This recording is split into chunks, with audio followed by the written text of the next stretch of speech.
Hello, everybody. Happy Thursday afternoon. Hope yours is going well. We've got another Seahawks video to get to today, but first, we just hit 3,080 subscribers to the channel. Shout out to all the subscribers, and special tip of the cap goes to the channel members, especially elite channel members Brendon, Mikel, Scott, Todd, Hasher for MVP, VGK Tigers, Rye Guy, Brendan Nelson's Haircut, Salacious Crumb, It's Hoof, the Reno, and TVO. All right, it is April 1st, and no, this is not an April Fool's trick. This is not any kind of a joke. I don't roll that way on my channel. What we're going to do today is very serious, and I expect everybody in the comment section to take this very seriously. So, we are about 4 weeks away from the NFL draft, and the Seahawks only have 3 picks in the draft, but that doesn't mean we're going to end up only with 3 players from this draft class. As we all know, we are very likely to trade down with some of our picks. We might part with a low-end player for a low-end pick. There are UDFAs, as everybody knows. So every draft matters. I think this draft probably matters less to the Seahawks than any draft class we've seen recently, but it still matters. So April on my channel is going to be dedicated largely to discussing the draft, analyzing it, and talking about the players that I want to see this team pick, as well as the players I think they might pick, and hopefully there will be a lot of overlap between those two categories. So, starting today, we're going to be taking a look at the positions of need as of right now on the Seattle Seahawks. So, let's go ahead and take a look at what I have here. We basically just have a priority chart. We're going to take a look at each position and determine whether or not it's a position of no need, low need, medium need, or high need. Keeping in mind that everything is relative, and also keeping in mind the fact that there's still the opportunity for this team to sign another free agent or two that could change a priority level for a certain position. So let's go ahead, take a look, and see what we can figure out and what this team needs in terms of filling positions. Okay, here is the roster that I currently project we will have if things stay as they are. So let's go ahead and just go position by position and try to figure out what we need and how much we need it. So we're going to start with quarterback. Russell Wilson starting, Alex Magoo is the backup, and Danny Etling on the practice squad. Some people have said that Alex Magoo is in legal trouble and might not make the team because of it. I haven't found anything that indicates that yet. So for now, I'm going to leave him here. So obviously, Wilson is locked in as a top starter for 2021. I think he's probably also locked in for future years because trading him would incur such a massive cap hit even in future years, especially after we restructure. I can't see it happening. You could argue that we could get a little better at backup quarterback because Magoo and Etling are guys who have no experience and basically no upside. So to me, quarterback is either low need or no need. And I'm going to go ahead and say low need. I feel like you can construct a pretty good argument that we could use a better backup. And there's at least a little whisper of the possibility that Wilson's career in Seattle could be ending sooner rather than later. But between no need and low need, I would say low. All right, running back. Chris Carson, Rashad Penny, Alex Collins, very nice trifecta of running backs. Travis Homer is kind of the garbage man, and DJ Dallas on the practice squad. It's a pretty good lineup of running backs, all things considered. However, Penny and Carson are both injury prone. Penny and Collins are both in the final year of their contract. I mean, Collins is kind of a 1 year contract guy at this point anyway, so both these guys could be gone next year very easily. And Homer and DJ are guys who could get cut at any time, and I wouldn't be surprised because they just haven't shown anything yet. So there's a little bit of future concern about this position, I think, because we're going to lose some of these guys next year, and we have guys on this team who are clearly injury prone, like I said, Carson and Penny. So running back to me is either low need or medium need. I'm going to say low for now because I think we're covered for this year. But It's not out of the question that we could still use a little bit of help at running back. All right. Fullback. I think that speaks for itself, especially in this offense. I'm not really going to talk about it, but this is no need whatsoever in the draft anyway. Wide receiver. This one's interesting. So Metcalf is young. He's going to be a Seahawk for a long time. He's very, very, very good. He's obviously everything you could want in a roster spot filler right now. Tyler Lockett is going to be a Seahawk for at least another 3 years at this point because of the extension he got yesterday. So we are well covered at the top. But the thing is, after the top two, it starts to get very dicey. Freddie Swain had a decent rookie year and showed some promise, but I am certainly not willing to pencil him in as a quality number 3 yet. And then behind Freddie Swain, you really have nothing. Penny Hart has a couple career catches, but he's a special teamer. Aaron Fuller has 0 career catches. I like him, but he hasn't done anything yet. And John Ursua has 1 career catch, and I know some people like him a lot, but he hasn't done anything either. And then you have Cody Thompson on the practice squad, who also has not done anything. So the depth is razor thin at wide receiver on this team. And in the Shane Waldron offense, I fully expect us to need 3 good wide receivers. I fully expect us to be going 3 wide receiver on most snaps. And God forbid, if somebody gets hurt for even a couple of games, we are in deep, deep trouble as of this moment. Freddie Swain would be the number 2. We don't even know if he can be a good number 3 yet. Penny Hart would have to get on the field, of Aaron Fuller maybe. I want to stress, I like Aaron Fuller, but he hasn't proven anything yet. So to me, wide receiver, even though we're very good at the top, is either a medium need or a high need. And I'm actually thinking this is probably a high need. So I'm going to say high. Actually, this should be up here. And yeah, this is our first high need area of this draft. All right. Tight end. Gerald, Everett, Will Dissly, Colby Parkinson with Tyler Mabry on the practice squad. This is a good, quality, sensible tight end room. Everett's a certified number 1 tight end. Will Dissly's exactly what you want from a tight end 2. And Colby Parkinson is a great tight end 3. He has potential, but hasn't proven anything. And then Tyler Mabry's whatever. However, this is not an over-the-top good tight end room. This is not super deep. This is not super talented. Gerald Everett is not Travis Kelce. He's not George Kittle. He's a good number 1, but he's not a great number 1. And beyond that, Everett and Dissly are both going to be free agents next year. So to me, the tight end room is good, but it's not great. So I'm going to actually say that because these guys have expiring contracts this year, tight end is going to be a medium need. So I'm going to throw tight end up there, and we're going to definitely circle back to tight end being a potential area to address this offseason. Okay, left tackle. Let's take a look here. Dwayne Brown and Jamarco Jones, with nobody on the practice squad really right now. So you also have Cedric Ogbuehi, who can play a little bit of left tackle if need be. So Dwayne Brown obviously is still a badass starter, one of the better left tackles in the league. And Jamarco Jones, I don't know. He strikes me as more of a guard than a tackle, but as of right now, as I see it, if something happened to Dwayne Brown, it would have to be Jamarco. Dwayne Brown is very old. He's probably not going to play a full season, although we can cross our fingers on that.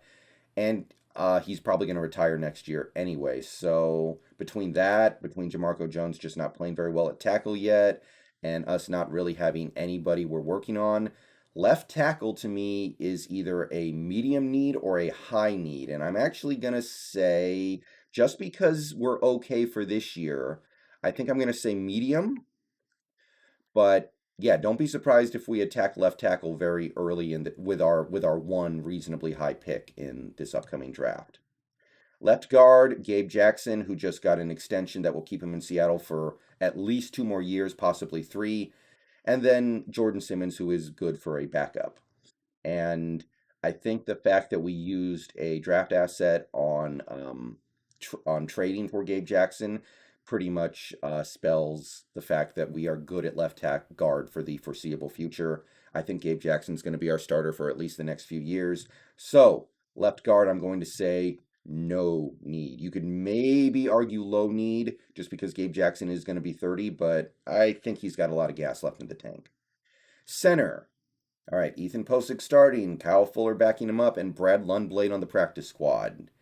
A lot of people don't really like our center depth right here. They would much prefer that Posick is a backup, and Posick is getting paid the salary of a veteran backup, so that's still on the table.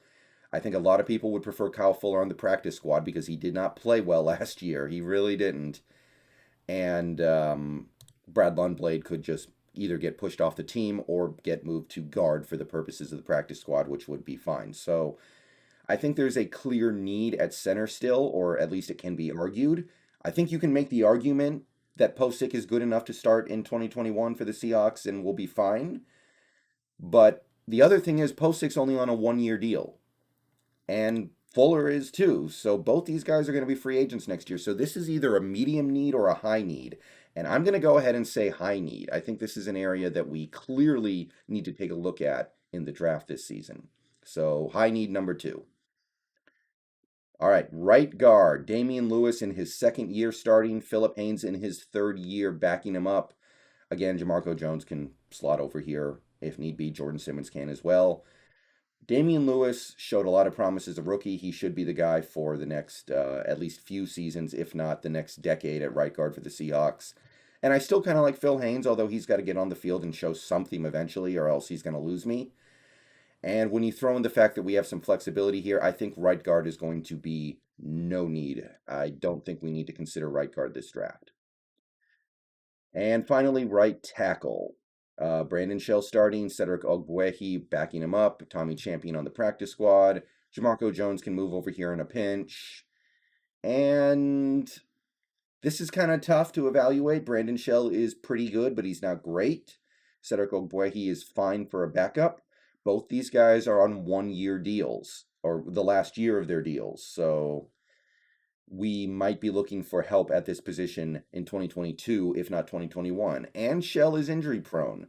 So to me, this is going to be a medium need. We could bring back Shell next year if he plays well this year. But I don't think it's quite as bad as left tackle, but I still think it's probably a medium need for the Seahawks this offseason. We still could get better, potentially, maybe, and at the very least, we need to think about the future. All right, now we're going to cut over to the defense. Let's start with Leo, Dunlap, Alton Robinson, Taylor, Mayoa. I think we're pretty darn good here. We go 4 deep with NFL caliber players. We have a mix of veterans and young players. We have a lot of things going for us at the Leo position, speed and power.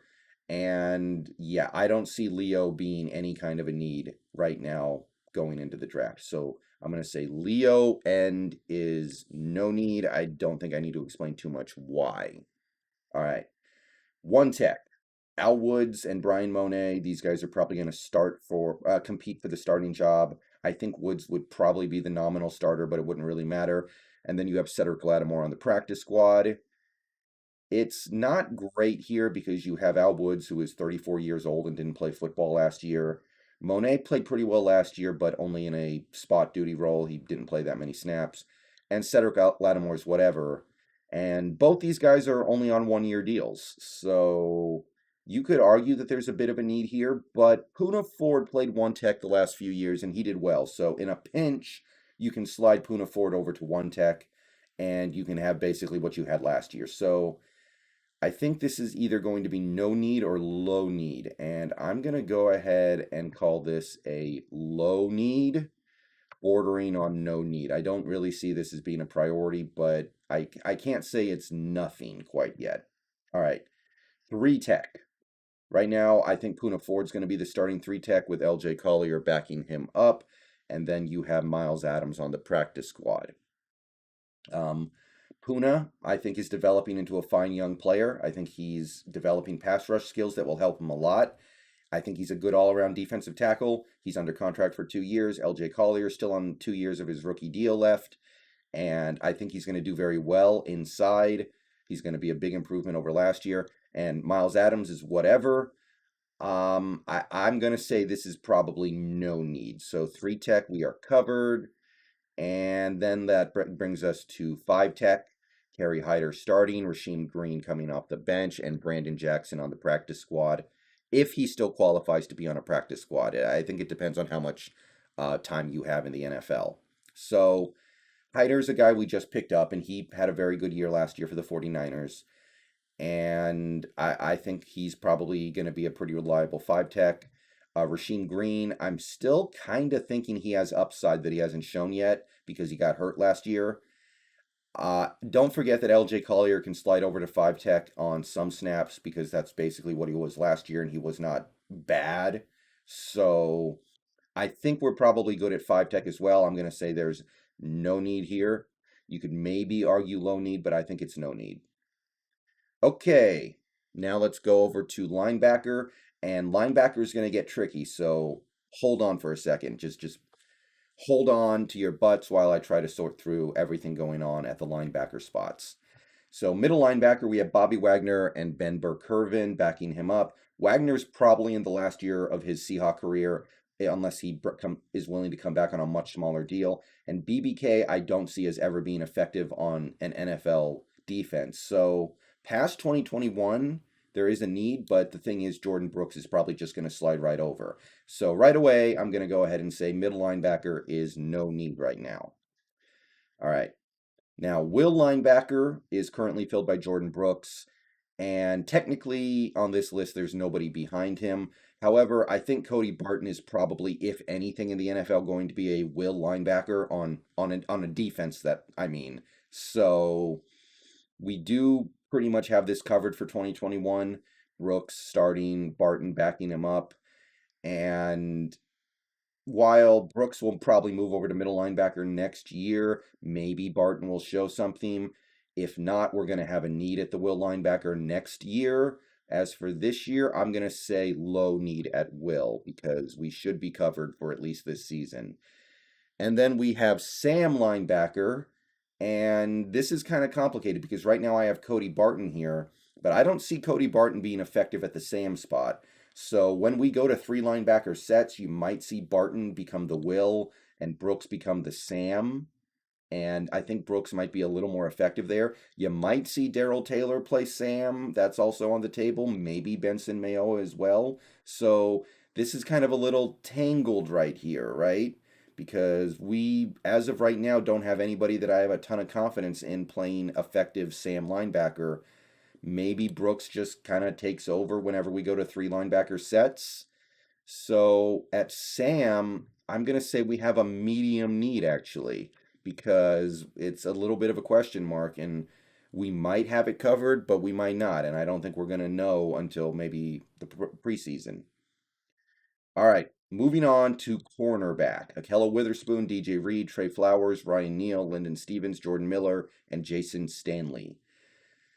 Lyndon Stevens and Jordan Miller probably shouldn't be on the 53-man starting the season. They're not good enough. They haven't done anything to earn it. And unlike receiver, which is a position where we're in a somewhat similar position, we don't have a ton going for us at the top. I think we like some of these guys. I like Ahkello Witherspoon's potential. DJ Reed played really well last year. Ryan Neal has shown potential. Trey Flowers was good before last year. We're not top heavy either. So we have a depth issue at cornerback, and we have a top end talent issue at cornerback, in my estimation. So I think we could use help here. I would love to see Jordan Miller get pushed to the practice squad, maybe Lyndon Stevens as well. But one of these two guys needs to get pushed because I don't want to see them actually on the field in a meaningful NFL game yet. I don't think they're good enough for that. So I'm going to say cornerback is either a medium need or a high need, and I'm actually going to go high need. I think this is important. The only thing that might make it a medium need would be the fact that we have Pete Carroll, who should be able to turn water into wine at this position. But I feel like, given the fact that we don't have a lot of draft capital to work with anyway, cornerback needs to be a high priority. All right, nickelback. Ugo Amadi starting, Marquise Blair backing him up, Gavin Heslop on the practice squad. And DJ Reed and maybe Ryan Neal and Quandre Diggs can play nickelback if you really need them to. I'm gonna say no need here. I like Amadi. Blair has a lot of potential. We have a lot of depth in the form of flexibility. So no need at nickel cornerback. All right. Strong safety, Jamal Adams. And we don't really have a literal backup, but a lot of these corners could probably move to strong safety if we really needed it. Like Marquise Blair can easily move to strong safety. We were probably going to playing him. We were planning on playing him at strong safety until we traded for Adams. Amadi can play safety. Trey Flowers can play safety. Ryan Neal can play safety. Maybe DJ Reed. So even though we don't have a literal backup on this chart, I think we have a lot of backups if you take a look at some flexibility. So I'm going to say strong safety is no need. And then Quandre Diggs is in the same boat. We don't have an actual backup here, but Quandre Diggs is very good. And we have a lot of guys who can slot over to free safety if we really need to. Reed, Flowers, Neal, Blair, Amadi. So free safety, I think, is no need, maybe low need, just because I don't think Diggs will be here next year. But I'm going to say no need, free safety. And then we have our special teams. Myers, obviously no need. Punter, Dixon, no need. Long snapper, Ott, no need. So that's pretty easy to just fill out the rest of this chart. And that's how I see the Seahawks going into April. And we could fill some of these holes through the free agency, but a lot of them will need to be addressed through the draft. And that's going to finish up this video. Thank you for watching. This is basically how I'm going to look at the remainder of this offseason.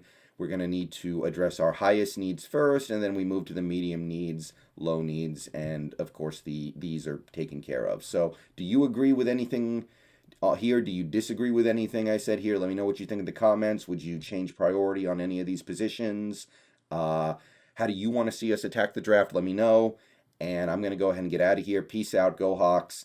Another video later today, and there's going to be a long stream tonight, a watch-along stream. Haven't done one of those in a while. Details to come in a video later. But for now, this is how I see our needs going into April. What do you think?